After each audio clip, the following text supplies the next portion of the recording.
Kia ora. Today I want to talk about wisdom. It's one of those big words that can't be contained in any one description or philosophy or religion. Indeed, it often eludes close definition. But it lends itself to story and stories, which is a medium for trying to get a handle on that which has many. The first reading in our church today is a parable by the late Anthony de Mello. And it's a story about a woman or a man who goes and teaches a village to light fires. In one village they catch on to the idea, and she quietly slips away after having been taught the people how to light fire. In the next village, though, they kill her, and they extol her fire-making equipment. They put it on the altar. They put a picture of her. They glorify her as a saint. But the people completely forget the art of making fire. Anyway, you can go on to Google and find the story. So it uses this metaphor of fire to talk about wisdom that brings light, illumination, and vision. And like fire, wisdom can give warmth and comfort and nurture. And like fire, wisdom can give energy and power and vitality. De Mello's story encourages us to make fire and engage with the spirituality found in wisdom, and encourage and show others the same. It's a story that also, like in the best of the progressive Christian tradition, is a subversive one, for it suggests that such wisdom is out of control of the priest and their religion, those who extol her and have great photos of her but forget the art of making fire. The story says you don't have to come to a church or temple to make fire. You don't have to agree with a minister to make fire. You don't have to swear allegiance to any creed or Bible to make fire. Instead, church life, activities, worship, ministry all need to be evaluated in terms of how useful they are in promoting the fire, the wisdom of compassion, beauty, and the common good. What we do needs to be thought of in terms of how we help make fire. So lighting a spiritual fire is not dependent on coming to any church or faith, and getting a bit of flame to take home, or having a minister or elder come to your home to light it, or undertaking years of study to become an expert yourself. Rather, lighting a spiritual fire is something that can be learnt in many places from many different people. In my experience, the spirituality of wisdom is fostered when children are seen as teachers,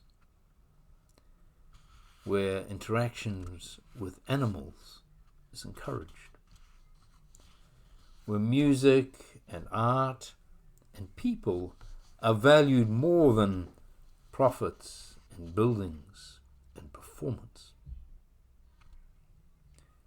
where our earth is seen as physically a part of us, intertwined with us. When the fences, the barriers of class, race, gender, orientation, or physical ability are pulled down, dismantled.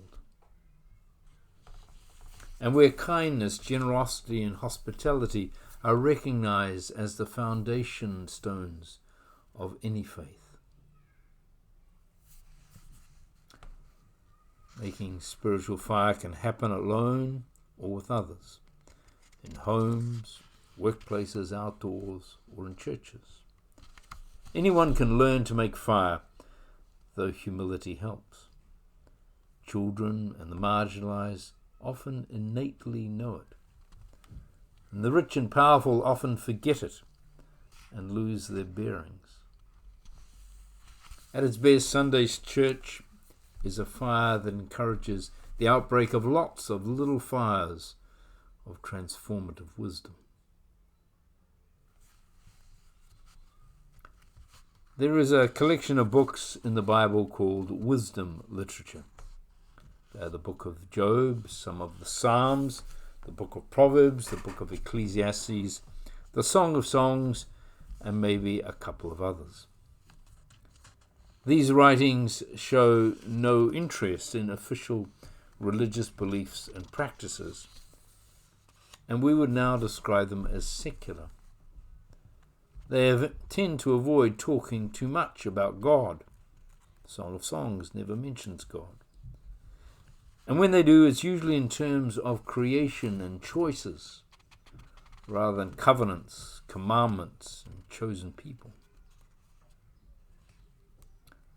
The book of Job is a parable on the vexed question of why bad things happen to good people, and the fraught default position of blaming the suffering for their suffering.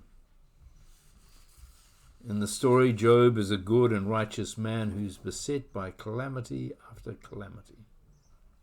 His friends, ironically called Job's comforters, trot out the usual explanations for misfortune that Job then vehemently refutes.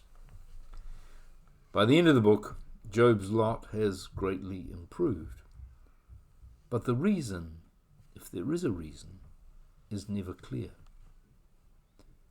God, luck, fate, serendipity all seem closely intertwined. In broad terms, the ethical message of the book of Job is to be kind, compassionate, and especially non-judgmental towards those suffering. And also to be at least agnostic, if not skeptical, about the agency of a deity, a God, in the causation of suffering. It is not kind or true to tell someone their plight is God's will. The book of Job is a perspective on how to act with wisdom. I won't say much about what could be called the wisdom psalms. What is and isn't such a psalm is much debated. Save that, like all the psalms, they're a mix of praise and lament, meditation and exhortation, and are full of God language. For the word God is best kept in poetry, and these are poems. More importantly, they are poems put to music. They are songs to sing, the tunes of which are forever lost, though of course musicians have written new ones. And like any piece of religious music, ultimately it's not the words that matter, but the feelings, which can be aided by the words, the feelings the music evokes as a whole. Music itself is a path to wisdom. As Beethoven said, music is a higher revelation than all wisdom and all philosophy. Music is a doorway to beauty, which is a door to the soul, which is the wellspring of all ethical actions. The message of the book of Psalms is simply sing. Sing through all changes of life and faith. Sing in joy, sing in grief, sing in groups, sing alone, sing for whatever reason, in whatever place. But know, if you encourage it, music is something of beauty inside you. Music is a path of wisdom. The book of Proverbs is a collection of writings and sayings. These collections have been gathered from the sages of various cultures and give us insight into those cultures. Chapters 1 to 9, for example, come from the Egyptian court. Other writings from Ugaritic. Have I said that right? Ugaritic literature. Ugarit is within modern-day Syria. Many of the authors, therefore, are not of the Jewish faith. The sayings and aphorisms commend the right path or course of action, but don't really grapple with ambiguity. So, for example, the couplet, spare the rod, i.e.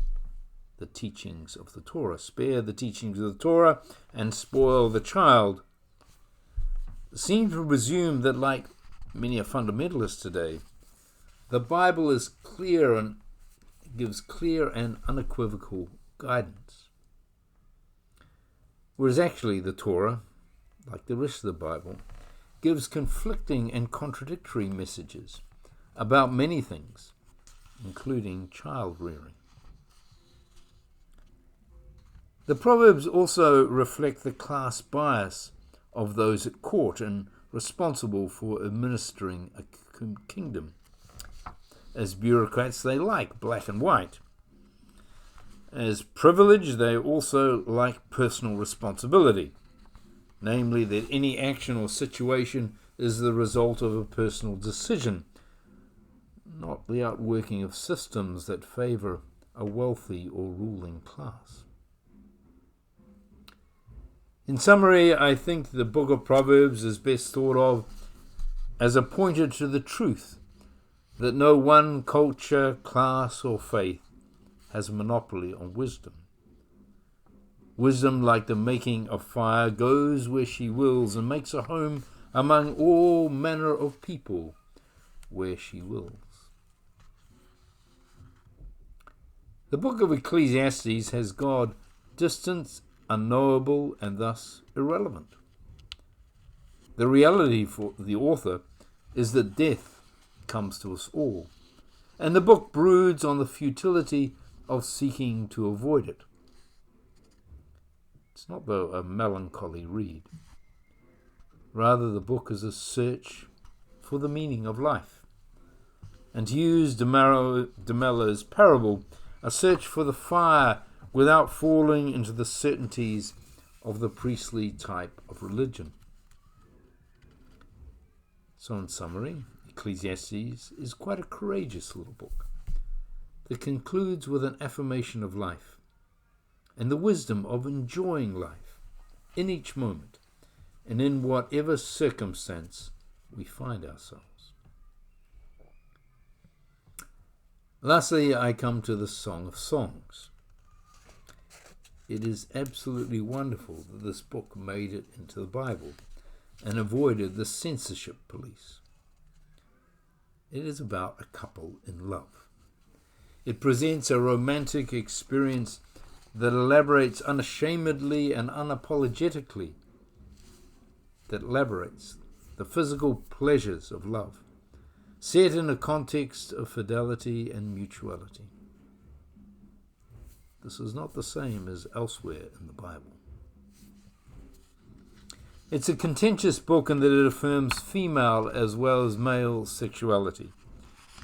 It counters some of the then popular notions about beauty, as if beauty fits one physical ideal form or one way of being.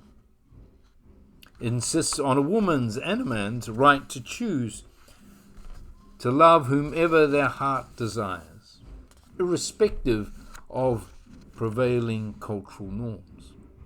It seems likely the couple were of different ethnicities and or classes. In summary, this subversive book extols the commitment of love and the joy of romance as paths to wisdom. The sensual, the spiritual, and the sacred intermingle. To quote Tolstoy, "Where love is, God is." So, in a penultimate conclusion, this body of literature points to paths of wisdom. From Job, the path of being non-judgmental and kind, including being careful with conclusions around God and suffering. From Psalms, the path of poetry, music, song, and the beauty they can create. From Proverbs, the path of learning wisdom from other cultures, faiths, and experiences, and then putting them alongside our own. From Ecclesiastes, the path of celebrating life in each moment, no matter what, no matter when. And from the Song of Songs, the path of committed mutual love, no matter what, no matter who. These 5 paths can give substance to the fire from Mello's story that we are learning to make and share. They also give substance to the gospel text today from Luke 10, verses 1 to 9.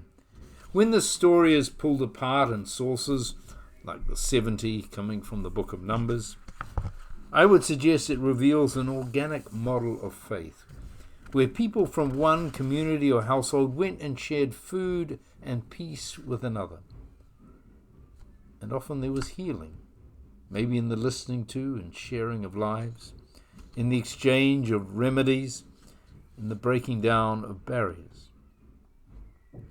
At its simplest, this is the wisdom of going to meet, eat, learn, give, and share with one another.